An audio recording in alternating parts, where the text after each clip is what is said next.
My name is James Fallows. I'm a writer for The Atlantic magazine, co-sponsor of the Ideas Festival. I'm delighted to be here.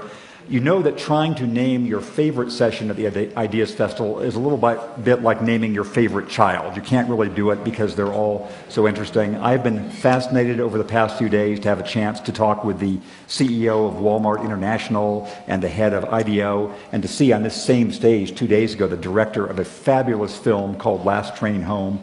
But much as I've enjoyed everything else I've participated in and seen, I'll confess I've been looking forward to this session, especially since I knew it was set up. Through the sessions at the Ideas Festival this year, we've been talking about the sustainability and the viability of various systems, whether the European model as a political enterprise and as an economic undertaking is going to make it. 2 hours ago in this room, there was a very sobering discussion about the United States and whether its constitution was still a viable system, that something that was written in 1787 for a very different kind of country was fit for the kind of country we know now. We're going to apply that question, that frame now to China, which is either, depending on how you write and think about it, the awe-inspiring, all-conquering, all-surpassing marvel of the modern world, which at many times it has seemed to be, especially over the last 30 years, or whether it is a system showing its strains, showing its contradictions, showing its cracks, and about to come in for a much harder time in the next 10 or 15 years than it has been in the past 30. This is a subject that I can't resist saying I address in my new book, China Airborne, arguing that that we have to see economically, culturally, politically, whether the Chinese model is reaching its limits. And we have two of the very best people in the world to discuss and debate this question for us over the time ahead. We considered for a while doing this as a formal debate with having affirmative and negative statements. Instead, we're going to do it in the form of a friendly, moderated debate discussion, where I'm going to try out try to educe the interesting and contradictory views of our two panelists, two men of Shanghai. I think of myself as a man of Shanghai too, so you can think of this as three gentlemen from Shanghai up on the stage. And they have been, each in his own way, has been one of the most respected, followed, and attention-getting proponents of his respective view over the last couple of years. So we are really lucky to have with us, first to my immediate right, we have Minxin Pei, who is now the Pritzker Professor of Government and Director of the Keck Center for International and Strategic Studies at Claremont McKenna College. For many years before that, he was well known at the Carnegie Endowment in Washington. Before that, he was at Princeton. His first degree was from the Shanghai International Studies Institute, and then advanced degrees from Harvard. Minxin Pei is known for his analytical studies of the logic of the Chinese system. His book, China's Trapped Transition, was one I was reading at exactly this time 6 years ago, when we were leaving the Aspen Ideas Festival to move to Shanghai, and it argued that in a period of maybe 6 or 8 or 10 years, the Chinese model would be showing its strains. That was 6 years ago. So Minxin Pei has been saying there are contradictions to this system which really are about to have a kind of challenge for the Chinese leadership and its economy and its populace that it has not seen in previous decades. On the far right of the stage, my far right, your left, is Eric Lee, who is a venture capitalist in Shanghai. He's also a Henry Crown Fellow here at Aspen. He was raised as a lad in Shanghai. Then in 1986, he went as an undergraduate to Berkeley. At the time, a very unusual thing to do. 1986 was the first time I went to Shanghai. We might have crossed in transit as we were coming there. Then got advanced degrees from Stanford, and just last week received your PhD from Fudan. Is that true? A round of applause for Eric. And Eric Lee has been very well known in recent years for articles with titles like "Democracy is not the answer," essentially arguing that the Chinese system has a logic of its own, that in the historical circumstances of China now, with the pragmatism of the leadership, with the adaptability of the system, its historical values, it's the right system for China and should be seen as such and not subject to meddling from the outside world. So those are your contestants. I've encouraged them to have a good, clean fight here, but also to try to make the differences in their ideas as clear as possible. Let me start with Minxin Pei. who you have argued, certainly in your previous book, you said the strains in the system would reveal themselves just about now. Make your case that the Chinese system is nearing a point of crisis, and why you think that's so and what you think will happen next. Well, first of all, thank you for having me here again. There are two reasons for saying that the Chinese miracle is about to be over. One is economic, the other is political. Economically speaking, I think we're already seeing this slowdown, and the slowdown is not cyclical, is structural. That is, there are very powerful forces that are slowing down the Chinese economy.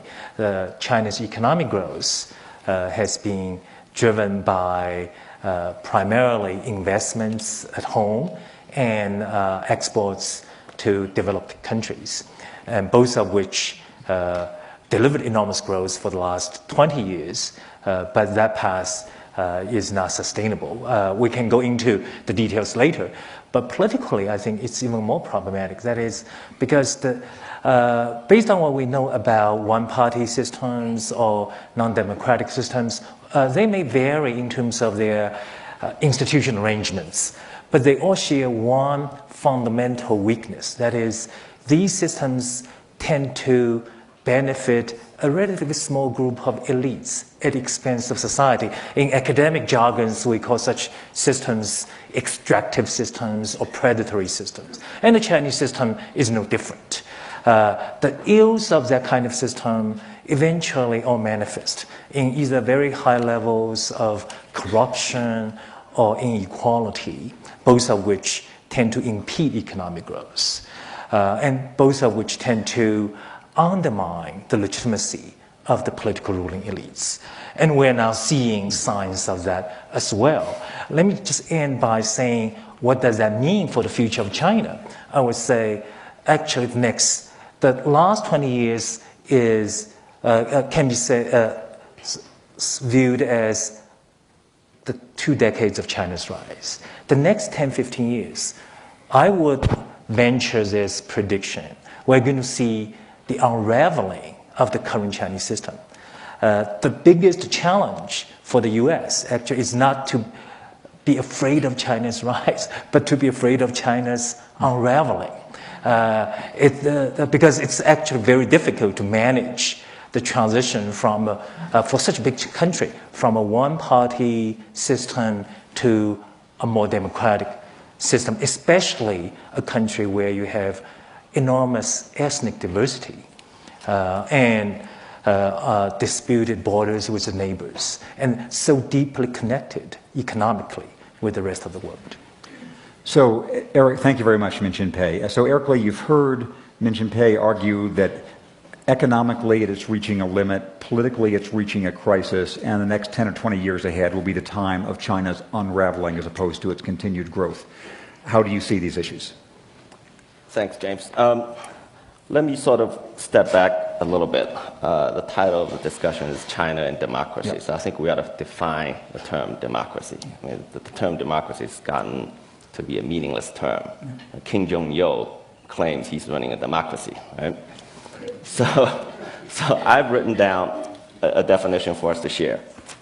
Democracy, as you read in the papers, means one person, one vote in a multi-party system where parties rotate through elections, plus direct participation by the people in various degrees, such as referendums. Is that okay? I think that's a pretty good definition, yeah? So if we could agree on that definition, of course, China is not a democracy. It is a one-party state. It's written in the Constitution, one-party rule. So the question is, will China or should China change its current system to adopt a system of democracy as we define it here? I'm a venture capitalist, so my habit is to look at track record. That's the first thing I do when I look at everything. All right, so let's step back and look at the track record of the one-party state. It's been around for 63 years, since 1949. All right?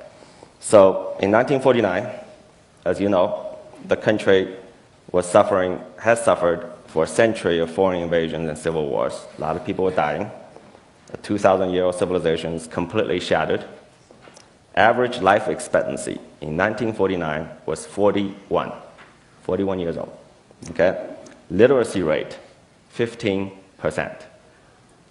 GDP, irrelevant. Okay? Today, this year, 2012, life expectancy, 75. And by the way, it was already 65 in 1979 when Deng Xiaoping took over and started reform. So a lot of people tend to separate the two. I don't. Yeah. Okay, 1979, life expectancy had already gone from 41 to 65. Literacy rate, today, 80%. In 1979, it was already 70%. And among the young people, it's 100%. All right? GDP, of course, I don't have to mention. You read it in the paper. Average income, all of that. Of course, monumental mistakes had been made. But I think they dwarf in front of before the achievements. So I'm a venture capitalist. I'm having a board meeting. You've got a company who were in bankruptcy, had been turned around like this one. And if someone comes to me and proposes that we ought to fire the CEO, change management team, and adopt a new management system, I'd be looking at them and say, let me try what you're having. What's going on? Yeah. China's ability to adapt, crisis, of course, it's got enormous challenges. Like everything Minxin has mentioned, I agree to. But think about 1970s, the Cultural Revolution. How big a challenge was that? What kind of crisis was that? It didn't collapse. It went on to achieve and become the second largest economy in the world under the one-party system. So if the one-party system could take the China of 1949 to the China today, if it could take the China of the Cultural Revolution, I don't know if you read about the Cultural Revolution, okay? If the one-party system could take the China of Cultural Revolution to the China today, I'm not sure. What would be? I'm a venture capitalist. I look at track record, and I make my assessment about the future based on track record. I think the answer is clear. Thank you very much. And Eric properly reminds us and me, the formal title of our session is China and Democracy, which we will get into more explicitly too. I will turn this back to mention first with the, I guess the reminder that sometimes track record shows you only so much. The Wang Computer Company had a very strong track record until it didn't. But how would you address Eric's argument that a system that was not overthrown during the Cultural Revolution, that was not overthrown during the Great Leap Forward, and was able to adapt to the current success, will be able to withstand the relatively minor strains you're talking about? Well, I think this is a track record that has a lot of cliffhanging moments. I think came very close to unraveling because it's a track record that involved deaths of probably 50 million people. I think the Great Leap Forward, famine, 36 million. The initial stage of consolidating the communist system killed 5-6 million. I've checked some numbers. It's one of the most violent episodes in Chinese history. The Maoist regime simply outdid all the other emperors. And the Chinese history is full of bloody emperors. So I think when you look at the track record, you have to look at how close the country came to monumental disaster, or actually experienced monumental disaster. The human cost aspect has to be looked at. But then you look at the future, because a venture capitalist, not only a smart venture capitalist, which whom Eric is, not only looks at the past, but looks at the future, because he's investing not in the past, he's investing in the future. So when you look at the future of this system, then you have to ask two fundamental questions. One, how does this system compare with similar companies, right? Because you look at IBM, you look at with Wine. Is this company in a sector that actually shows future growth? And here I can share with you two pieces of data that will make Eric think twice about investing in this system. One is that similar one-party systems in the world actually do not last very long. They last much longer than military dictatorships. China is classified as a one-party regime or one-party system. The longest surviving, the one-party system that survived the longest was the Soviet Union, 74 years. Then Taiwan, 73 years, pre-Mexico, 71 years before it was voted out of office. Yesterday, it was voted back in office, but it's not a democracy. So you have now, the system has been in place for 63 years. So if you believe that there's something to this 70-plus year upper limit of its lifespan, then you have to worry. I may be investing in companies that will not be around in 10 to 15 years' time. So and another is that look at the level of income of countries. Is that political scientists have looked at the time frame, not the income level at which one-party systems or military dictatorships make the transition to democracy. And there's a rule. Once income hits 6,000 per capita in purchasing power, very few non-oil producing systems can survive, maintain one-party system. So China today is $8,500 in terms of PPP. The world has about 180 countries. 120 of them are electoral democracies, which means they elect their national leaders. China is, there are about 25 countries richer than China. 21 of them are oil-producing countries that are not democracies. There are only about 4 countries that are not democracies and not oil-producing countries. What are they? Singapore, Tunisia, Lebanon, and Belarus. In other words, China is already in a group of countries where 2/3 of countries are already democratic. So if Eric looks at this company as this is a company with enormous political risks, shall I still put money in? Well, so, just respond to that. That's what they said about Apple Computer 10 years ago. Everything was going to be open system. Steve Jobs is going to flop.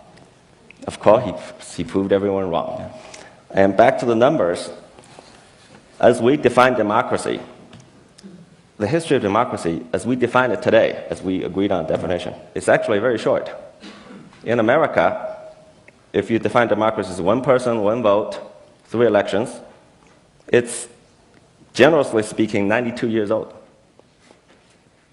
And a less generous definition would be 47 years old, since the Voting Rights Act of 1965. So 1 person, 1 vote has a shorter history than the one-party state in China. It's certainly shorter than even the shortest dynasty in Chinese history.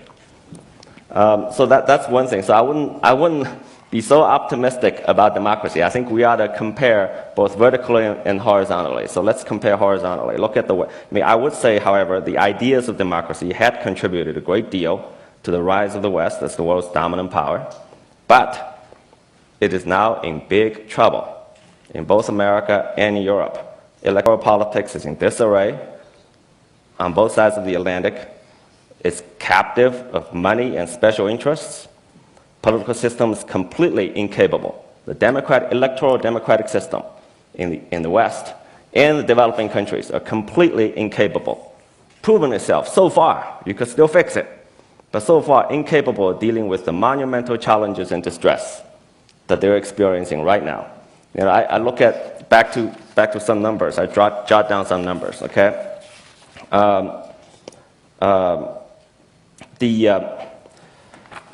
in China, this is based on public opinion polls conducted by Pew and Gallup.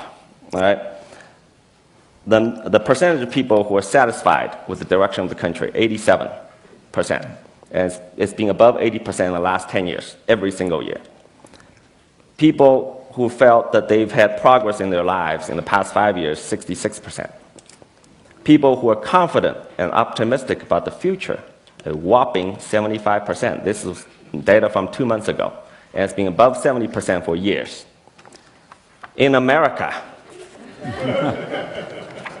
let me not mention those numbers. Let's just mention some different numbers, okay? The three pillars of American democracy, Congress, presidency, and the court. Approval rating for Congress, 11%. Approval rating for the presidency in its 30s. Approval rating for the court system has fallen below 50%. Vast majority of the American people expect their children to be worse off than they are today. All right?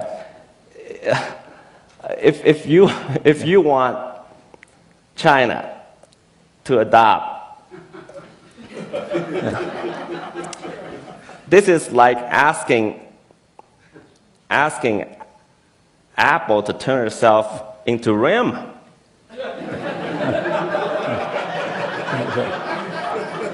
Don't make the iPhone start on BlackBerries unless they're stupid. So let me ask a question about that. And with respect, I think comparative superpowerdom is probably not the most fruitful avenue for us to go down, even though we've all spent our time in that. The point that Minxin was making about the political tensions evolving now, let me just finish this, about whether it has been so far very effective, the degree of corruption has been very effective. Is it, in your view, is there anything about the recent scandals and corruption scandals, political scandals, which is different from the last 10 or 20 years and will change popular support? Corruption, that's my favorite subject. Yeah. So I live and do business in China. I've been doing so for the last 20 years. Corruption is a major problem, big problem, okay? And the party itself, party is the last one to say corruption is not the problem. They're saying it every day on the front page of People's Daily. Corruption is a big problem. But I think we got to put it in proper context. Horizontal, vertical. Okay, the data I like to use is an American organization called Transparency International, TI. They rank countries every year based on corruption, the clean and not clean, whatever, every single country. The top 20, which means the cleanest, top 20 countries, all of them except 4 are Western countries, developed world, okay? The 4 countries that are non-Western are Japan, Singapore, Hong Kong, and Qatar. 3 out of 4 are authoritarian regimes. 3 out of 4 non-Western countries ranked top 20. China this year is ranked at 75. It's been moving up. It was in the 80s, gradually moving up to 75. All right, so I think the key here is what is the source of corruption? Is it inherent to the political system or is it a byproduct of development? So Greece is ranked at 80, a democracy, below China. India, 95 and dropping, a democracy. Philippines, 129. Indonesia, 100 electoral democracies, all of them. Argentina, 100. Italy, 69. All right? So is corruption inherent to the political system, or is it byproduct of rapid development? So a vertical comparison I like to do is to look at America 100 years ago, when it was very similar to China today. Rapid industrialization, rapid urbanization. And there are 3 movies I love about that period. Let There Be Blood, Gangs of New York, and Chinatown. Okay, 4 families controlled the entire economy of the entire state of California. Think about that. Yet, it moved on and solved these problems when it was growing. So vertically, horizontally, I'm not saying China's system is perfect, but I think based on track record, it should have at least as good a chance of solving the problems of corruption as any other system. Minxin, feel free to address anything there you would, including the idea that the system is, the last point Eric made, the system is adaptable, will be self-correcting, will show the same ability to respond whatever the pressure points are, and continue to maintain popular consensus, popular approval. Well, I would say, first of all, popular opinion surveys are highly variable, and they in the case of China, I would say that huge influence on how people evaluate their current situation is their past experience. And the past experience, the Maoist era, which I lived through myself, was so horrible that the improvement over the last 20, 30 years is spectacular. This is most Chinese would accept. But whether that truly reflects their acceptance of the current system, I would say you have to give them the ultimate test. That is, give them a vote, right? I think there's a good reason the Chinese government allows opinion surveys but does not want a vote, because it may actually get the endorsement from the voters, but it may also get voted out of office. So I would be careful in using opinion surveys as a basis of legitimacy, because in the case of the United States, we may feel very upset about our current system of government. We never question the legitimacy. We say these are incompetent, ineffective people, but we're not going to say they've stolen power. They maintain power through violence, through lies, through cheating. This we are not going to say. And then in terms of democracy, I want to add one, again, as a political scientist, one interesting observation. That is, the world today has about 120 countries that elect their leaders, so-called democracies. 80 of them made a transition from various forms of dictatorship to electoral democracy in the last 40 years.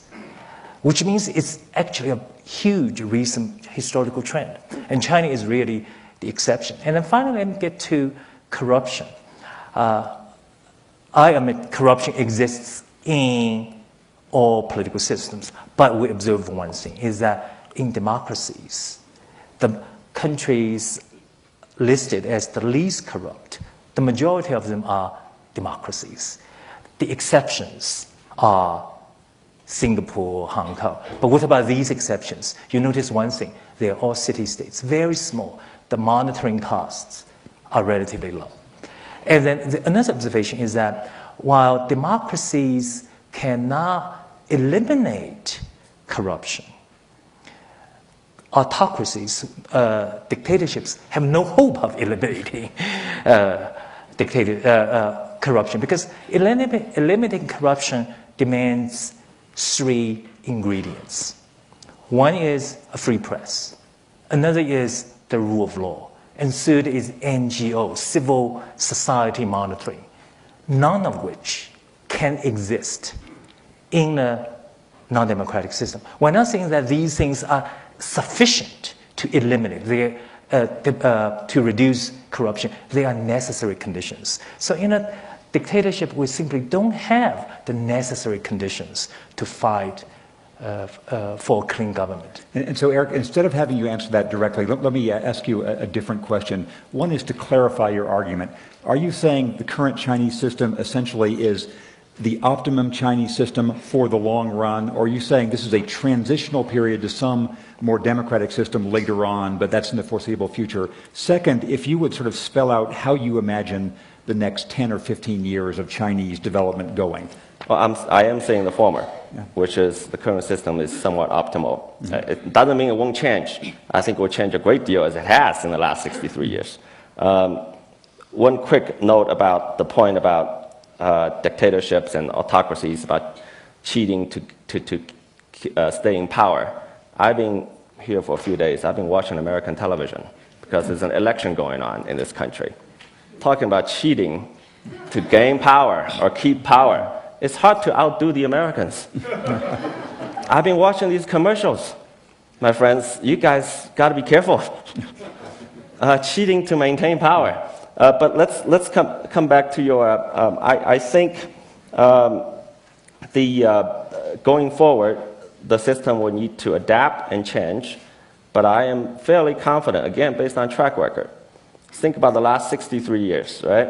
From 1949, the country, through those 63 years, from every phase to the next, at the establishment of the People's Republic in 1949, to the 50s, to the 60s, through the Cultural Revolution, the country is irrecognizable from one phase to the next. And if you've been to China for the last 30 years, you'll know the country is irrecognizable. The leaders are irrecognizable. Their political outlooks, the policies they pursue, all under the same one-party system. So the breadth of change the one-party system has been able to embrace and implement is much wider than any multi-party election countries that I see today. Think about, you picking Romney and Obama, it's like between Coke and Pepsi. Compare with the changes that have been happening, the breadth of changes been happening in the one-party state in China. Well, I would just invite you to look at pictures of China's People's Congress and China's Party Congress. I think soon you're going, when you go back to your room and turn on YouTube and type in China's National People's Congress. Today, they convene every year. And look at the pictures over the last 30 years. I bet you hardly notice any change.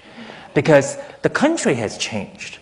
The society has changed, the economy has changed, the people have changed.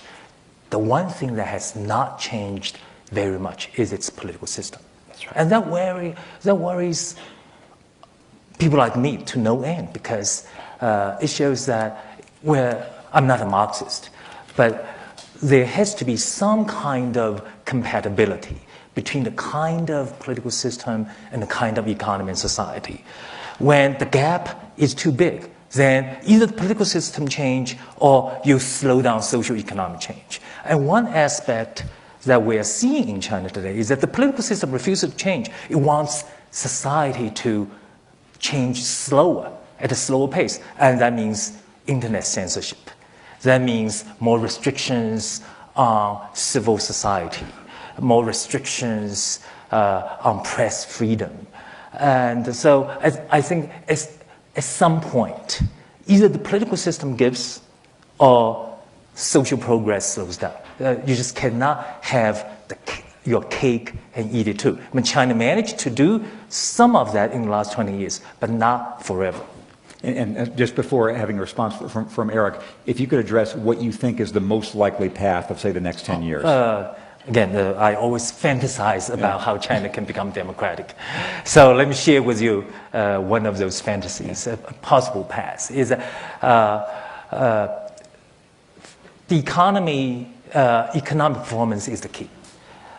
If economic performance stays as good as it's in the past, then there's one particular path of transition. But if the economic performance in China for the next 10, 15 years deteriorates rapidly, as a lot of people believe, if China does not make the necessary economic changes, then I think the Communist Party will find itself facing rising social discontent, and the party's elites will split, because some of them believe that the party will have to change, and some of their colleagues will disagree, so there will be a split within the party. And then part of the splinter group will try to tap into social discontent to gain political edge. So you're going to have reformers versus conservatives, that kind of fight, spilling over into the open. And that can start the transition process. No transition to democracy in the world has occurred without the split of the ruling elites. And I think China will not be the exception. Yes.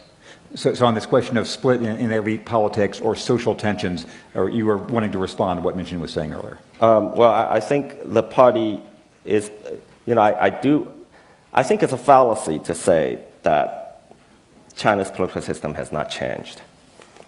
If you've gone to China consistently in the past decades, the country is irrecognizable from 10 years, 20 years, 30 years, 40 years ago in every walk of life. And just by definition, it would be impossible if significant political reforms have not been occurring. Of course, I think you ought to look at the pictures of the ruling class, of the Politburo, and you will notice enormous differences. A big one, an easy one, is they're younger. Why? Because they instituted term limits. Huge change, huge institutional adaptation. Term limits around the country. This was adopted, 20 years ago and continue to improve. Okay, so that's just one example. If you look at the decision-making process within the bureaucracy, at the provincial level, central government level, city level, it's completely different from 20, 30 years ago. When they promote people, they can. I'm associated with a polling company in China. It's the largest private polling company in China. Do you know who their biggest customer is? That they do work for Procter & Gamble, all these companies, but the government. Not the central government, not just the central government, provincial government, city government, down to neighborhood districts. They're conducting polling every month. Are you happy with the street cleaning? How are you happy with college education? What your concerns are? And the officials, when they move up the ranks, it's a big thing when they evaluate officials, when they promote them. Unheard of 20 years ago, or even 10 years ago, but it's happening. So enormous changes are taking place within the political system. That's not being reported because I guess Western reporters are not interested in that. They are much more interested in a dichotomy, democracy, wonderful, dictatorship, terrible. And So let me ask, I'm going to go to questions from the audience soon. I just want to ask one or two more questions here. This is one for Eric that I'd like to hear your response, then Minxin's answer. Each society has certain indicators which are worrisome for its long-term health. In the United States, it's the polarization of income, the decline of the public sphere. I would think in China, one of the indicators would be the way in which the ruling elites increasingly seem to have their assets, their children, their interests outside China and other parts of the world. What significance do you place on that? So many of their offspring are in the U.S. and Britain and Japan. I think it's significant. It's a big issue that needs to address. It affects the legitimacy of the political system, but I think it's being overplayed. The pie is growing so big that I think what's happening in what you're mentioning is a marginal effect. But it's significant. It ought to be addressed. Second is I want to come back to the question of legitimacy. I think it's a fallacy to equate election with legitimacy. In the vast majority of countries, electoral democracies in the world, governments get elected and they fall immediately below 50%, even 40%, down to 30%. Now, what kind of legitimacy is this? Election voting is a legal concept. It's like if you sign a piece of paper that gives your consent to a sub-mortgage loan. Is that legitimate? It's not morally legitimate, but it's legally binding. So there's a difference between legally binding consent and moral legitimacy. So, Minxin, would you address that point about legitimacy and also these signs of high-level expatriation from China? Yeah. I think legitimacy is a much more substantive concept than popularity. I think, again, take the example of signing a contract. You sign a contract, later you regret, but you do not believe that you were under duress. You signed it willingly, and you are not going to go back and try to undo the sign. You simply wait. In the case of electoral democracies, you wait another 4 years and throw this bad government, you made a mistake, you throw the government out of office through a legal process. But during that period, the government is legitimate. The government is highly unpopular. President Bush, George W. Bush, he was highly unpopular, but nobody thought he was illegitimate, at least the second term. Okay. not the first one. The first one was much more controversial. But then you think about the China, what's the act of conveying popular consent? This is not such a public act. When you go to the polls, that actually it's a very serious act. And then I would say, thinking about who is voting with their children's future, their family wealth.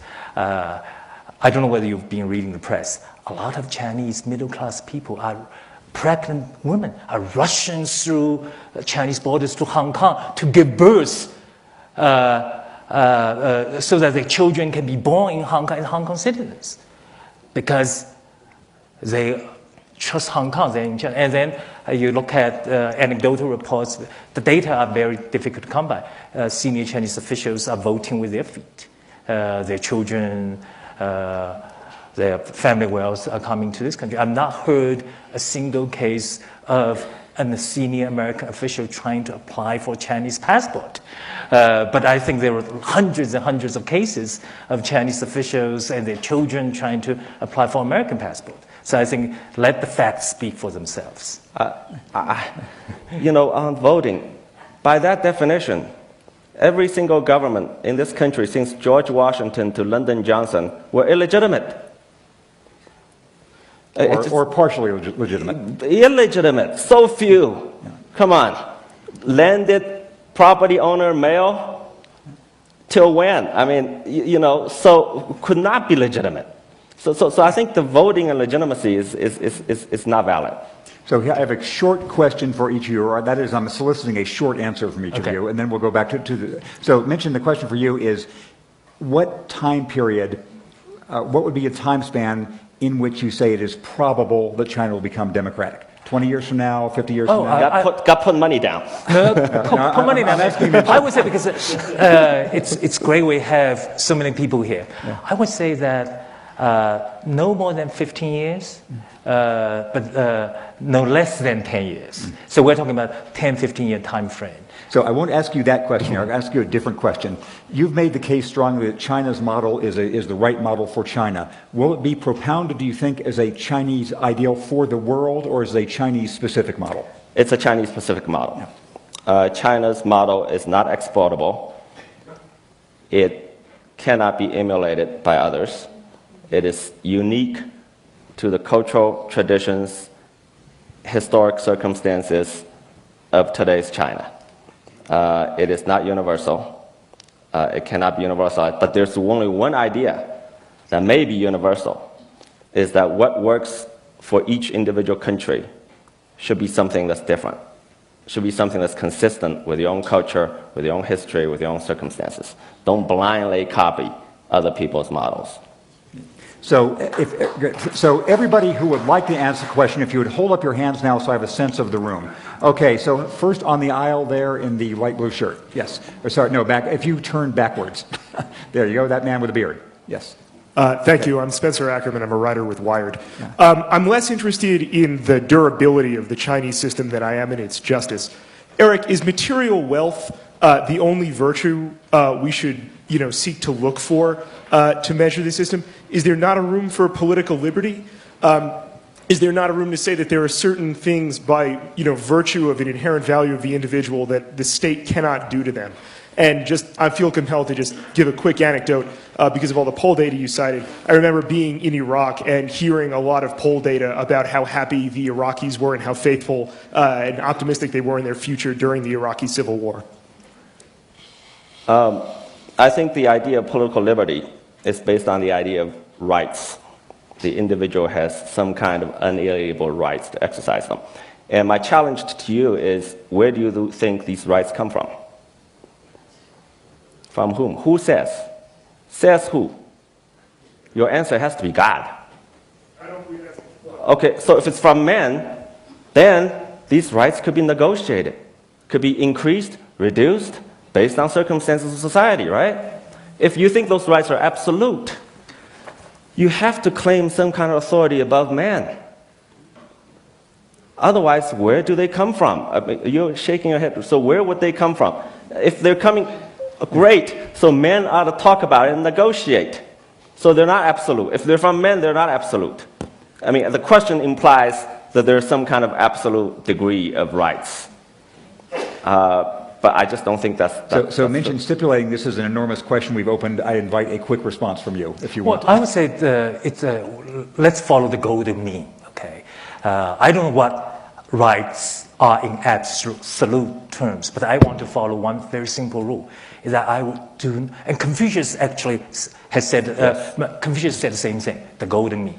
I do not want to be treated, I want to have the same, if I want to enjoy the same rights, I want other people to respect these rights, and I will do the same in return. I think this is the minimum. So if I want to enjoy free speech, I will reciprocate the respect for free speech. If I want to enjoy my secure property rights, I want to respect other people. I ask for no more, no less. But in a non-democratic society, what you have is there are two classes of people. There's this very small privileged elite that wants all the rights in the world to themselves. These are the privileges.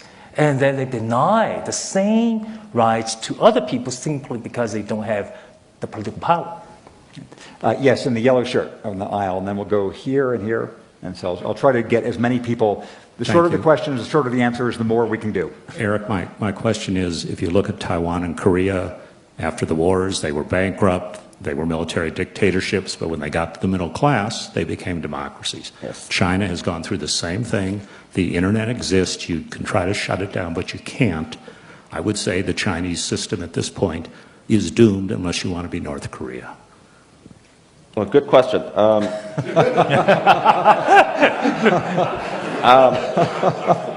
If you look at the few success stories of non-Western developing countries who achieved first world status in the last few decades, almost all of them did so under authoritarian regimes or some form of one-party rule, Japan. All right? So Singapore, South Korea, all of them. And some of them adopted electoral democracies after they became wealthy. But it's only been barely a generation since they did so. And I would caution us from passing judgments so quickly and with so much confidence that it's working for them. It's been merely 10, 20 years. In Taiwan, the only elected former president is in jail for corruption. The only one. In South Korea, half of them had either been sent to jail for corruption or committed suicide because he was about to be sent to jail. All right? It's a sign of democratic success. Once China has a president in jail, then the country has arrived. Yes, many people will say democracy is working when its presidents are in jail. Democracy is working when they keep electing presidents that will end up in jail. I mean, that's not a good bar. But anyway, I think it's too early to pass judgment. So we have two questions up here. I'll ask you two gentlemen, one after the other, to ask your questions if you could. So first in the second row and then right in front. Yes. Khan Ross is my name. I'd love the panel's comments on two extraordinary recent episodes which offer contrasting pictures. The Bojilai episode, what the hell is that about? And the Wukan village uprising. Wukan, the village uprising in Wukan. What do these two stories tell us? Yeah. And yes, and can you follow on to add your question too? It's actually completely different, but I basically wanted to say that probably politically I'm closer to you than to my friend Eric. However, I find myself moving closer to Eric in recent times because we should differentiate, I think, between just formal democracy and the true practice of democracy. And I will say what you have in most of the world, when you cite the example of 120 countries, countries that democracies in name, such as my country, Nigeria, because if you can pay somebody $5 to vote for Eric and not for you, then you cannot reasonably call it a democracy. So we should be very careful about how we use this kind of data to make assessments. So on the table, formal democracy, the village uprising, Boshilai. Yeah.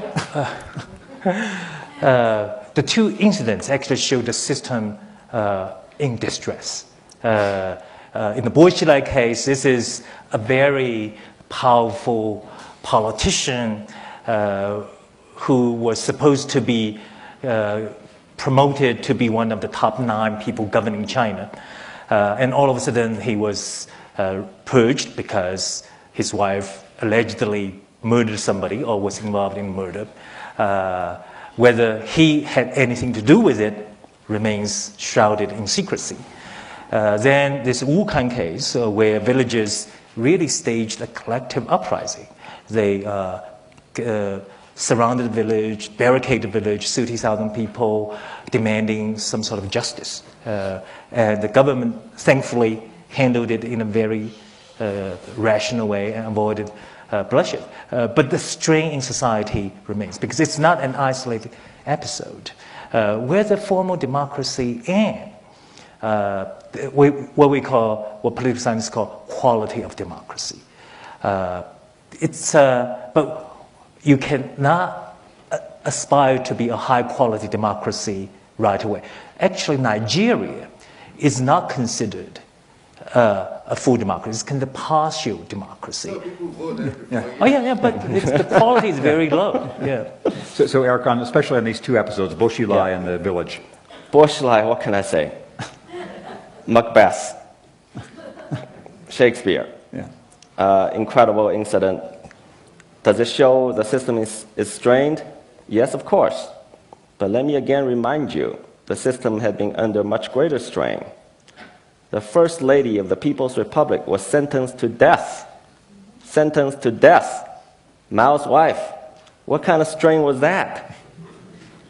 But the one-party system moved on and succeeded. Wukan village, of course, corruption. Villagers get pissed. They uprising and get fixed. So what do you expect from a country of 1.3 billion people experiencing the largest scale, most rapid transformation mankind has ever seen? All right, 1.3 billion. Let me give you, during the Chinese New Year, more people move, more people move than countries. Okay, think about, so what do you expect from a country that's urbanizing at a scale and rapidity unparalleled in human history by far? So of course, Wukan, you expect more, I expect more Wukans in the next 10, 20 years. Doesn't mean the system will collapse. Yes, gentleman here in the front row in the blue shirt, and then we'll go to the 2 behind you after that. Thank you. I'm David Jones, also a venture capitalist, but my question is for Professor Pei. I first lived in China in the early 80s, and there's no question in my mind that Eric is 100% right about the degree of change that has occurred within China, within the way it's governed itself. In those years, people couldn't choose their own jobs, they couldn't choose who to marry, etc. The changes have been fantastic. Deng Xiaoping's famous cat has caught the mice, right? I'm curious why you think we're at the point of change now. You cite outside statistics from other countries, but what about China says it's time for the big inflection? We look at the economic side. Well, let me just pick up on the forces that drove China's rapid economic growth. The benign factors are either disappearing or have disappeared.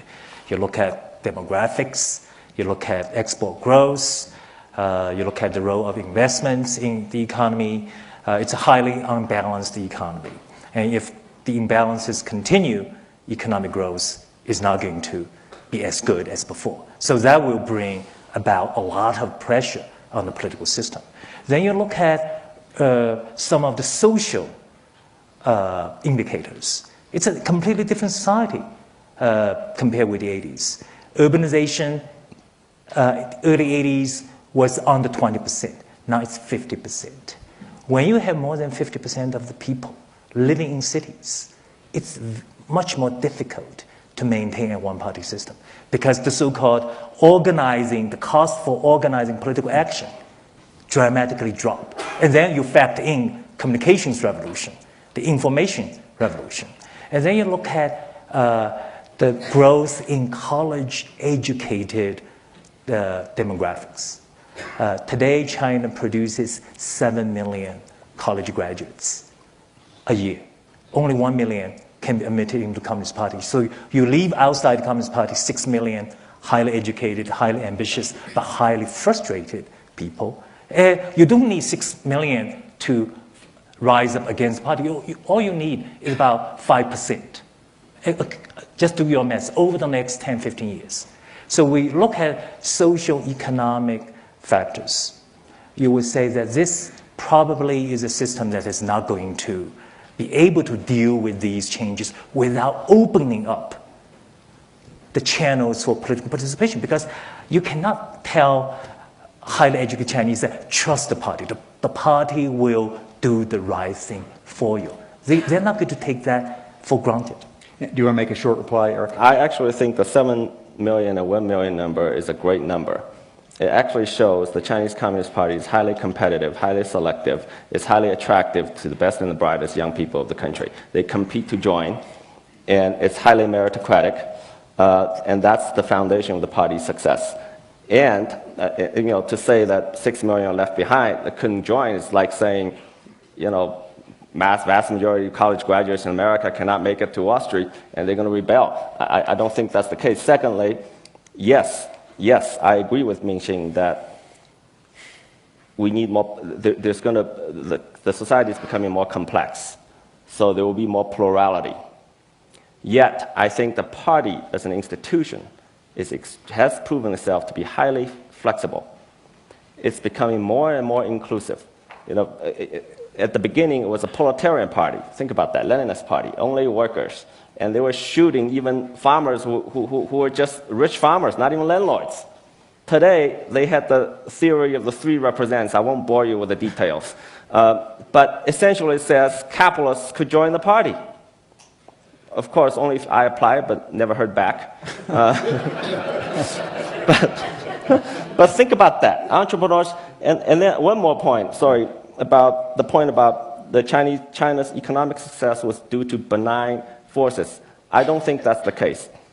China's economic success is based on the extraordinary vitality and inventiveness of the Chinese people. It's the most entrepreneurial society, most entrepreneurial economy in the world today. I'm a venture capitalist, I know it.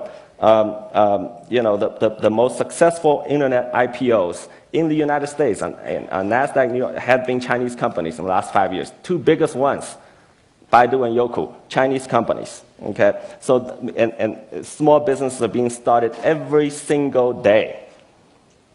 That's the source of China's economic success. So we have about 10 more minutes here. I'm going to start taking questions in batches of 3. So I think there are a couple of people here. So if the microphone of 2 or 3, I see 3 questions right here. So 1, 2, 3. Yes. I went to a lecture on Confucianism a couple days ago, and the lecturer referred to Confucianism as the soft face of the Communist Party, with some admitted cynicism. Could you please explain to me a little bit better how you see that comment reflected in communist society for me? We're visiting China. Good. And I'm trying to get a preliminary understanding. Good. Confucianism and communism. Question 1. Yes. My question has 2 parts. That is there a ideas festival in China? And part 2 is, could this conversation take place in Beijing? Interesting. And back there now in the purple shirt. Hi, this is directed to Dr. Li. I'm wondering if you could explain a bit more what you think are the strengths of the Chinese system, the non-democratic system. So why is it more efficient and better for China? You suggested one area where the membership of the party is very competitive, so I guess you get elites in that. But I'd like to learn what kind of lessons we can learn from that. So 3 quick topics on the table: Confucianism, free expression like Ideas Festival, and the actual virtues of one-party rule. I think Confucianism is important. I think the Chinese Communist Party is fundamentally a Confucian organization. It'll take a book to explain that. But that's why I think Marxism found fertile soil in China, because there's a commonality between the Marxist ideal communist ideal of egalitarianism, not equality, egalitarianism, in the Confucian idea of egalitarianism. Second, this kind of conversation, I think this particular conversation can take place in Beijing, but I don't want to take away from a point. Many conversations cannot. And I want to break the spell of the so-called freedom of speech, which is taken as a given. And I don't think it should be taken as a given. Speech, it's based on the assumption that speech, unlike acts, cannot harm. So people ought to be allowed to speak anything they want. But speech has harmed since time immemorial. Speech is act. And I think human societies have a responsibility to manage and regulate speech. Just like in Germany, Mein Kampf cannot be published because of the unique history of Germany. Okay? So I think there's no absolute freedom of speech. Third answer. I think that one of the most important key to the success of the Chinese system is meritocracy, upward mobility within the political system. So if we look at, for instance, the Politburo, the highest ruling body of the country, there are 25 of us, of them. 3 of them are here.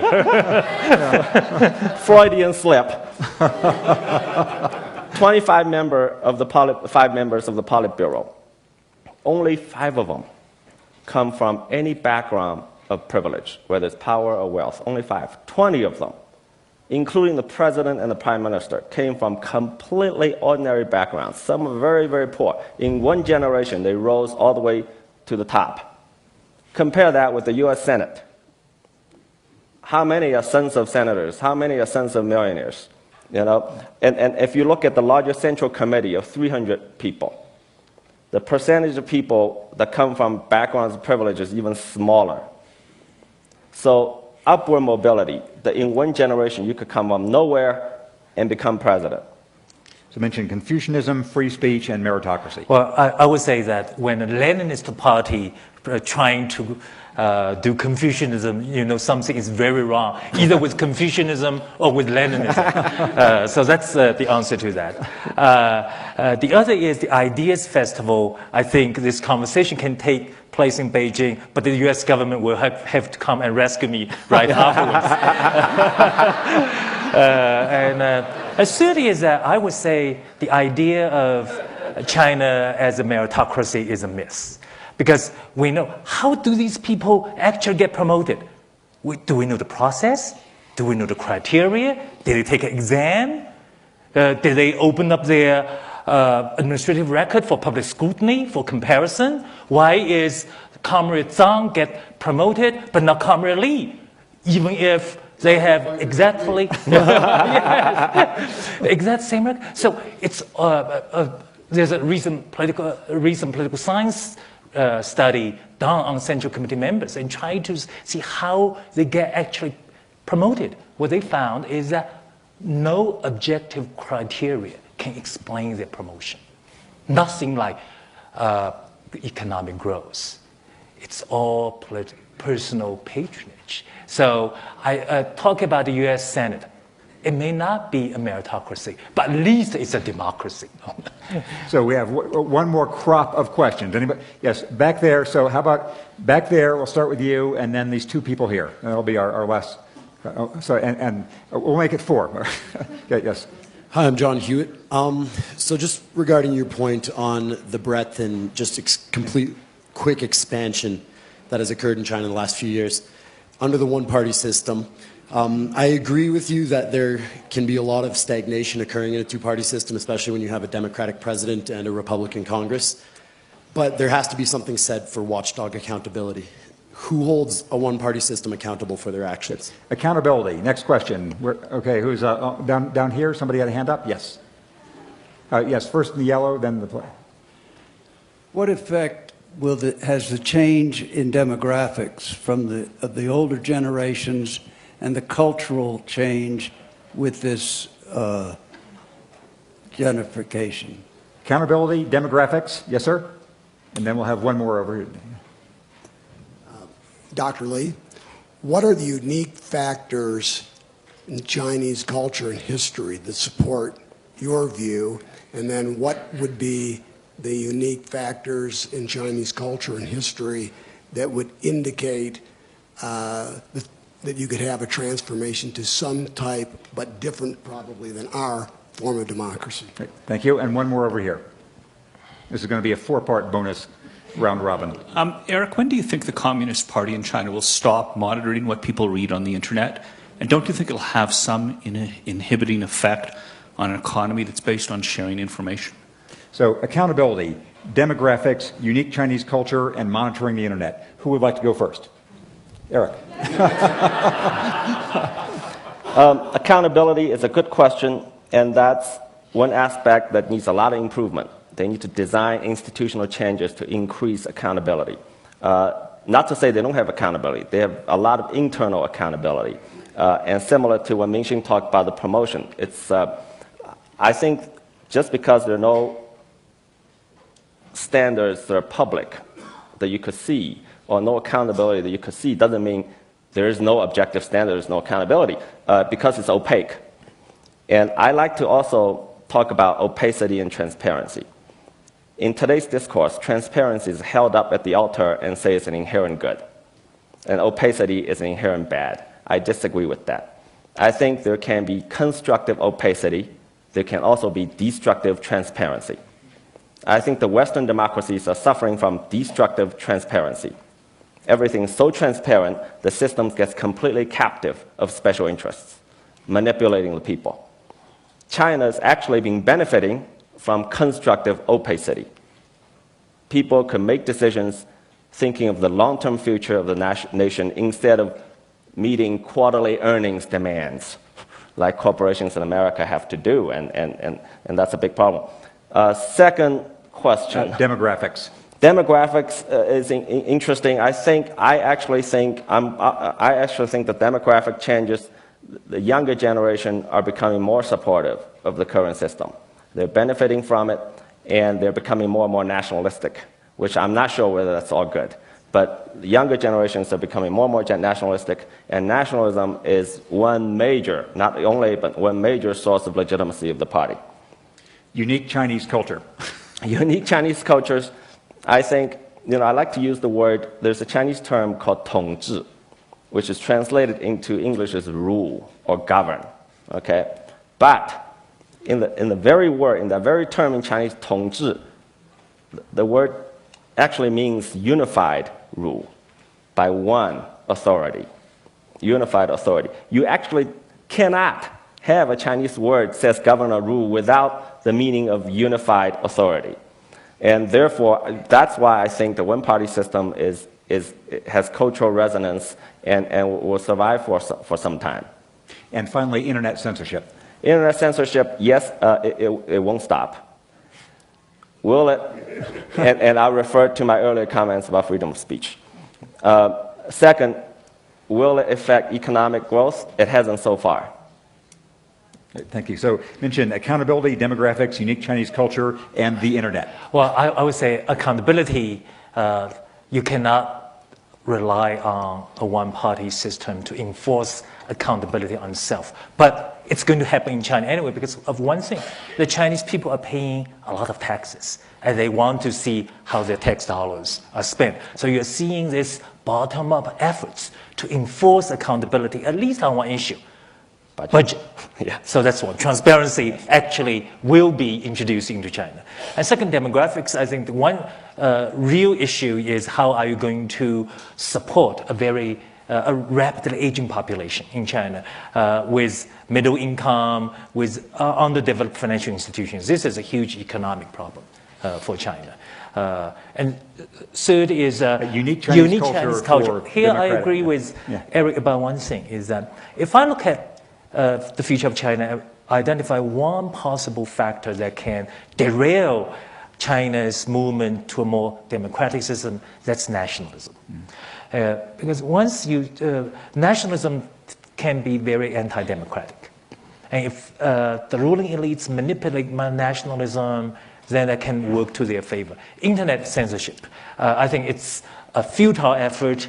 It's inconveniencing other people. In this book, there's this app, there is a piece of data I've read the book that censorship, internet censorship, inconveniences a lot of people, even though it targets a very, very small number of activists. It's a totally unhealthy situation. Maybe it has not slowed down the Chinese economy, but I'm sure it has already done a lot of damage to Chinese people. If you ask a Chinese citizen whether he would like to have a faster internet connection, free access to Facebook, I'm sure the answer is yes. We're at the end of our time. Before I ask you to join me in thanking our extraordinary speakers, I'm going to do something which is a little unusual when I do it. I'm not going to ask you which side you agree with, because we assume this is America. More people would be on Minxin Pei's side. I'm going to take a poll of who has changed his or her mind by the virtue of what you've heard for the last hour plus. So I'm going to do a show of hands. People who have changed their mind from what you thought coming in here to agree more with Minxin Pei after the basis of what you've heard. How many people have changed your minds to agree more with Eric Lee through the course of this discussion? Interesting. Interesting. So I think we have a plurality on Eric Lee's side, I believe, or at least a very, very close division. So there's much more to discuss here. I am really grateful to Minxin Pei and Eric Lee. Please join me in thanking them.